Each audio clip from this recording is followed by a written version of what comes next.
Cette émission est conçue et réalisée par des membres de la communauté avec l'aide de Télé-Cogeco.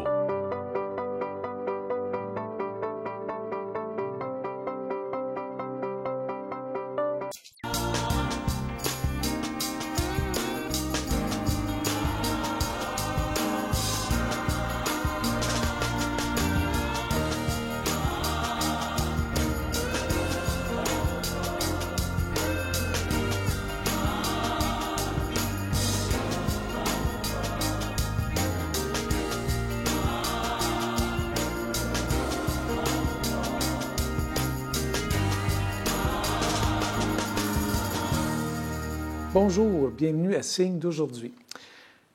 Plusieurs d'entre vous le savez, pendant quelque chose comme 20 ans, j'ai travaillé en soins palliatifs. Alors aujourd'hui, j'ai le plaisir d'accueillir Mme Nathalie Savard, qui est directrice générale adjointe et responsable des soins à la maison Victor-Gadebois. Madame Savard, bonjour. Bonjour, M. Letourneau. Merci d'avoir accepté mon invitation. Les soins palliatifs à la maison Victor-Gadebois. D'abord, la maison Victor-Gadebois, dites-moi, ça fait combien de temps que ça existe? La maison Victor-Gadebois a ouvert ses portes en 1992. Alors, ça fait presque 24 ans. Presque 24 ans, oui. Pourquoi on dit Victor-Gadebois? Victor-Gadebois, c'était un homme qui vivait dans la région il y a plusieurs années, qui a eu 8 enfants. Il a perdu un petit garçon en bas âge et il y avait 7 filles, et 7 filles qui étaient religieuses. Ah oui? Oui, et 5 de ces filles qui étaient religieuses de la Providence, il leur a donné une maison pour prendre soin des miséreux. Alors, il prenait soin des gens qui étaient en fin de vie, des gens qui étaient seuls. Et comme c'était un homme très engagé dans sa communauté, qui portait secours à sa communauté, bien, quand on a décidé de créer la maison, on a trouvé que son nom était opportun là, dans ce qu'on voulait faire, dans la mission qu'on voulait se donner. Voyez-vous, il y a plein de gens qui ne le savaient pas, qui maintenant vont le savoir. Il y a combien de lits à la maison Victor-Gadebois? Présentement, à la maison Victor-Gadebois, on a 12 lits. On peut recevoir 12 patients, 12 familles. Chacun a une chambre individuelle. Puis il peut séjourner à la maison avec son chien, son chat, sa famille. Un deuxième lit pour un membre de la famille à la chambre. Puis on a un salon aussi, où il y a des lits d'appoint s'il y a plusieurs personnes qui veulent dormir avec eux. Quand on dit soins palliatifs, on dit des soins de fin de vie pour des gens qui en sont à quelques semaines de la mort. C'était notre mission depuis l'ouverture de la maison, mais on vient d'ouvrir un nouveau centre de jour. Et au centre de jour, on accueille des gens qui sont atteints de cancer, mais qui ont une espérance de vie dont on ne connaît pas exactement, mais qui ont un cancer qui ne sera pas guérissable. Alors, ils viennent avec un de leurs proches passer une journée par semaine avec des professionnels de la santé pour s'assurer qu'au niveau de leur corps et de leur cœur et de leur esprit, ils se sentent bien pour mettre plus de vie dans le temps qui reste. Oh, c'est merveilleux, ça. Mais si je comprends bien, j'ai un cancer, on a fini les traitements, on sait qu'on ne peut plus me soigner pour guérir, mais j'ai encore des difficultés, je pourrais être référé chez vous, et là, vous m'accueilleriez pour m'offrir ces services-là. Même si vous êtes encore en traitement. Même si je suis encore en traitement. Parce que vous pouvez avoir des traitements palliatifs pour être plus confortable ou bien contrôler vos symptômes. Par contre, c'est une période, des fois, où on vit beaucoup d'anxiété, on ne sait pas trop ce qui va arriver dans l'avenir. Les conjoints, les proches aussi vivent beaucoup d'anxiété. Alors, on a toute une équipe de professionnels pour soutenir les gens, pour mettre plein de vie dans le temps qui reste, avant, peut-être, s'il y en a qui ont le désir d'être accueillis à la maison pour la période de la fin de la vie. Les gens qui sont hébergés à la maison Victor-Gadebois, bien, ils vont y séjourner habituellement une vingtaine de jours. C'est notre moyenne de séjour. Puis, ils peuvent profiter du centre de jour pendant des périodes qui peuvent être 2 mois, 3 mois, 4 mois, 6 mois, dépendamment de leurs conditions de santé. Puis, on a aussi 2 médecins qui sont là à temps plein pour faire la gestion des symptômes. Vous n'êtes pas obligé de venir passer une journée. Vous pouvez prendre un rendez-vous, puis avoir le suivi d'un médecin pour être sûr que tous vos symptômes sont bien contrôlés, puis que vous avez du confort. Alors, j'imagine qu'il faut être référé par un médecin. Par n'importe quel intervenant. N'importe quel puis intervenant. Vous pouvez appeler aussi vous-même à la maison là, pour recevoir les services. Fait qu'il y a 2 niveaux de service. Je suis encore capable d'habiter à la maison, je reçois des traitements de fin de vie, je peux faire améliorer mon sort en allant chez vous. Puis quand je dis mon sort, c'est celui de la famille aussi. Oui, parce que comme vous pouvez venir avec votre proche, ce qui arrive, c'est qu'on reçoit 12 personnes qu'on appelle nos invités, des gens qui sont atteints de cancer, qui sont avec leurs proches. Alors, il y a une vingtaine de personnes qui vont passer la journée ensemble avec les intervenants. Il y a toutes sortes d'activités. Il y a de la physiothérapie, massothérapie, thérapie par l'art. On a un travailleur social, on a un médecin qui est là, une infirmière, un bain thérapeutique, une coiffeuse, il y a des bénévoles. Il y a plein d'activités pour vous redonner du confort, mais en même temps, ça vous permet de socialiser avec des gens qui vivent la même chose que vous, parce que la vie est bousculée quand on est atteint d'un cancer, et quand on sait que la maladie ne sera pas guérissable, bien, ça bouge toutes sortes de choses à l'intérieur de nous, puis de se retrouver avec des pairs, c'est aidant. C'est sécurisant, en tout cas. Oui. C'est sécurisant. Mais dites-moi, il n'y en a pas beaucoup des centres de jour comme ça au Québec, là? Non, il y en a quelques-uns au Québec. La façon dont nous, on a pensé le centre de jour à la maison Victor-Gadebois, c'est le premier dans ce genre-là, avec une clinique médicale qui est juste dans les locaux à côté. Alors, c'est un service, on peut accompagner les gens pendant une période assez longue. Leur médecin peut les envoyer pour un suivi conjoint avec un médecin spécialisé en soins palliatifs. Si c'est des gens qui n'ont pas de médecin de famille, ils peuvent être pris en charge par l'équipe médicale, puis ils peuvent profiter du centre de jour. Et s'ils en font la demande, bien, ils auront une chance aussi d'être hébergés à la maison s'ils le souhaitent pour la fin de leur vie. Et tout ça, c'est gratuit. Et tout ça, c'est gratuit? Oui. Oui. Et vous accueillez des gens, bon, la Maison Victor-Gadebois est à Saint-Mathieu-de-Belleuil, mais des gens de toute la Montérégie? Oui, partout en Montérégie. C'est un grand territoire d'1 400 000 habitants. Et puis, on reçoit des gens de partout en Montérégie. Ça s'appelle être obligé de dire non parfois? C'est malheureux. L'année dernière, on a reçu plus de 840 demandes, puis on a réussi à accueillir seulement 235 patients à l'hébergement. Oh. Le centre de jour, c'est nouveau. On a l'impression qu'on va pouvoir aider beaucoup plus de gens.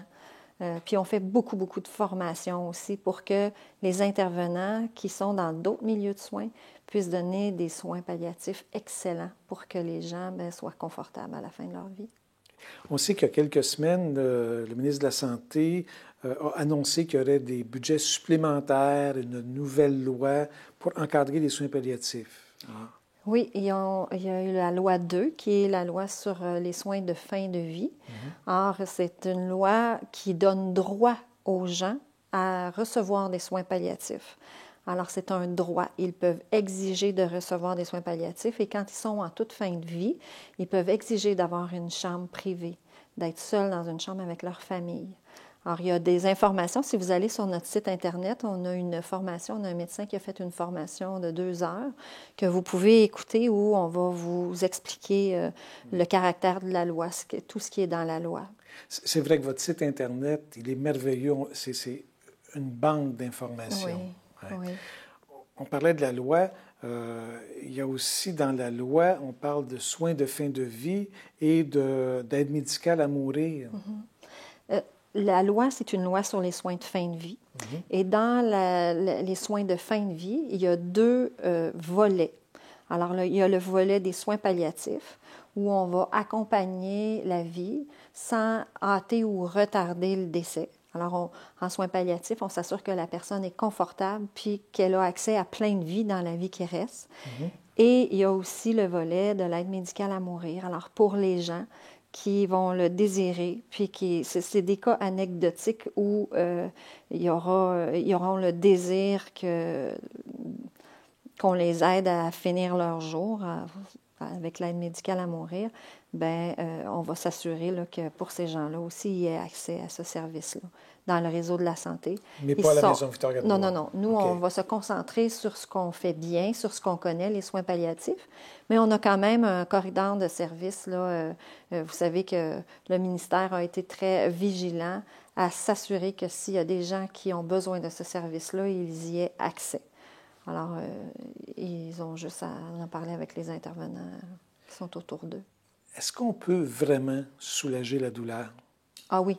Moi, ça fait 23 ans que je travaille en soins palliatifs. Puis, il y a 23 ans, on avait beaucoup moins d'alternatives qu'aujourd'hui. Aujourd'hui, la science est beaucoup plus développée. On a accès à beaucoup de molécules, de médications pour arriver à rendre les gens confortables au niveau de leur corps, mais aussi les soins palliatifs ne se concentrent pas seulement sur les douleurs physiques, mais sur les douleurs dans tout ce qui est dans notre vie, au niveau social, au niveau spirituel. Alors, on va s'occuper de la personne dans sa globalité, bien sûr, de son corps physique, mais de son cœur aussi. Alors, c'est ce qui donne la couleur aux soins palliatifs. D'accord. Ce que je comprends, c'est qu'à la Maison Victor Gadebois, on va axer vraiment au niveau des soins de fin de vie en donnant le plus de confort possible, autant pour les gens que l'on va héberger que les gens qu'on va accueillir en cheminement au centre de jour. Oui. Okay. Oui. En terminant, j'aimerais que vous me parliez, si vous êtes capable de le faire, d'un cas où quelqu'un a vécu quelque chose de difficile en fin de vie, mais a dit c'est une bonne chose qu'on se soit rendu jusqu'au bout. On a souvent, quand on arrive à la fin de la vie, dans le processus normal de fin de vie, on a une période où la personne qui est malade va devenir un dormeur. Alors, il va dormir de plus en plus, puis à un moment donné, il va dormir presque tout le temps. Et dans cette période-là, des fois, nous qui les entourons, quand on est un membre, un proche, un membre d'une famille, des fois, on a de la misère à trouver du sens à cette période-là, puis on se dit, bien, mon Dieu, tu sais, comment ça se fait, puis que ça finisse. Non, je veux pas que ça finisse, mais que c'est difficile. Alors, c'est pas facile d'accompagner le dormeur et de trouver un sens à cette période-là. Alors, on a un jeune homme qui a perdu sa conjointe chez nous l'été dernier. Un jeune homme de 34 ans qui avait une jeune conjointe de 31 ans. Et la maladie a été fulgurante. Le parcours de la jeune femme s'est fait en l'espace de 6 mois.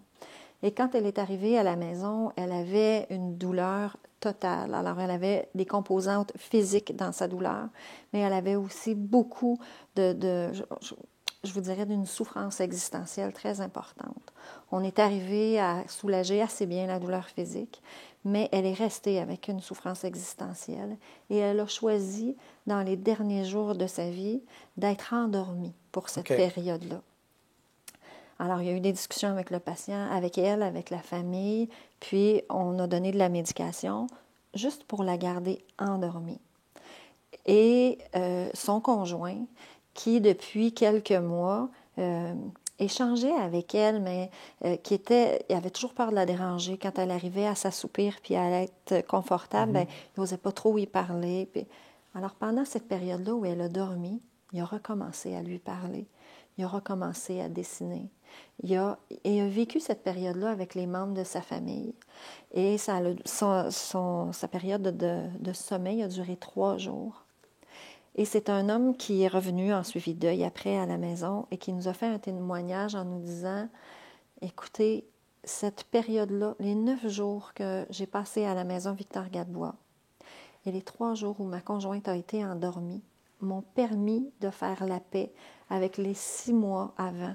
Si la dame était décédée dans le milieu où elle était, sans cette période-là où il a pu se déposer dans cette expérience-là, ce qui en retire aujourd'hui, c'est très différent. C'est un bel exemple. Hein? Oui, et lui, ce qu'il disait, c'est imaginez les gens qui ne savent pas et qui ne sauront jamais ce qu'ils ont manqué s'ils veulent aller trop vite à la fin de leur vie. Madame Savard, je vous remercie beaucoup d'avoir accepté mon invitation. Vous savez, on aurait pu en parler très longtemps, vous et moi. Alors, merci beaucoup. J'attends une prochaine invitation. Voilà. Merci. Merci d'avoir été là. Madame Savard n'en a pas parlé, mais moi, je veux vous en parler. Vous savez que la Maison Victor Gadebois vit de dons. Alors, je suis sûr que vous allez voir le site Internet au bas de l'écran.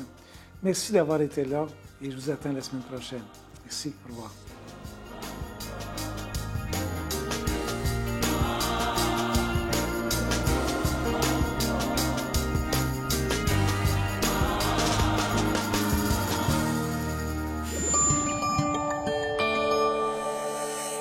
Télécogeco, un service exclusif aux clients de Cogeco.